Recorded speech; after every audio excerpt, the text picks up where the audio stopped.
Hello, my name is Giovanni Castiglione, and today we're going to be learning about how calculus could be used in real life, and we're going to be specifically looking at derivatives. One of the most common ways that differentiation is used in real life is to finding the maximum or minimum values of that object. Now, let's say you and your friends are helping a neighbor move, and you wish to impress them. You finish with the boxes, so you say, how about we find the maximum volume that this box could hold? Now, they might say, I'm not very interested, but it could actually be. So let's take a look and see how this could actually be used.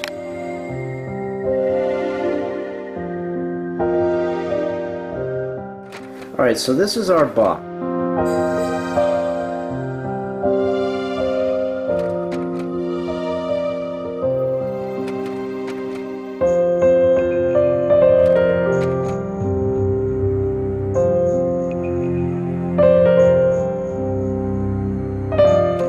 Alright, to continue this, after we find the derivative, in order to find the critical numbers, we need to set the derivative equal to 0.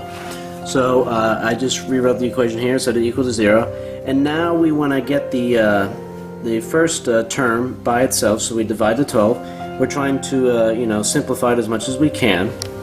And they all are divisible by 12.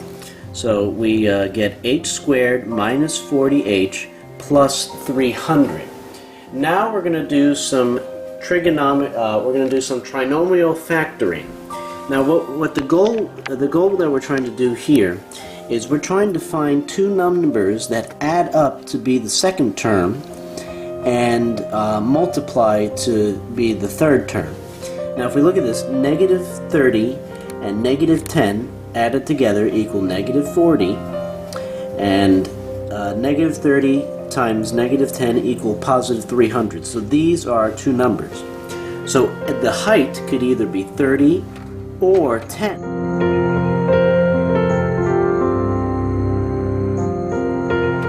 Alright, we're on the last step, people. Your friends are complaining. They said, we've just been putting boxes away and now you're going to teach us calculus on a school day. Well, we're almost at the end. Alright, and now we get to combine all of our previous steps and to find for our last step, which is to use the critical number and endpoints to find the function's maximum value. So the endpoints we got from step 2 are 0 and 30, and the critical number that we got from step 3 is 10. Now, in this is the function from from our first step that we got. This is not the one that has been differentiated. This is just a regular equation that we started off with. Now, simply we plug in a number, so we're going to get our first endpoint, which is 0, and by plugging it in, 0 minus 0, that's a plus, sorry, plus 0, well, it still equals 0. For our last term here, this is another endpoint. We have 108,000 minus 216,000 plus 108,000 equals 0. So that's another 0. So these are not the maximum values. So we're going to use. Let's see if our critical number gets it.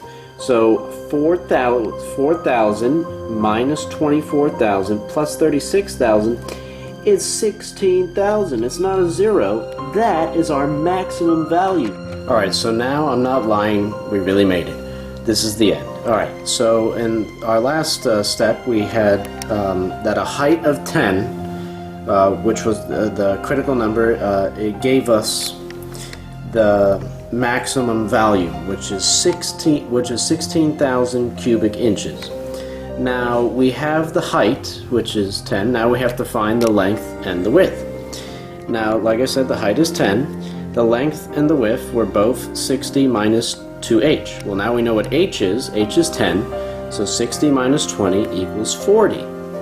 And it's the same thing for the width, 40 inches. And now we have the dimensions of the box are 40 times 40 times 10. So the maximum volume is 16,000 cubic inches. And you could check this by multiplying 40 times 10, and you should get 16,000 cubic inches. So we did it, and now your friends are all excited, so they just, they were really happy to get out of there listening to you chow, so they go, woohoo! And, now that we're done, now you know a little bit more about calculus, and you know, please be sure to check out the sites that I use to help me, and also pay attention in your calculus class. You know, that goes a long way. And I hope you enjoyed the video, and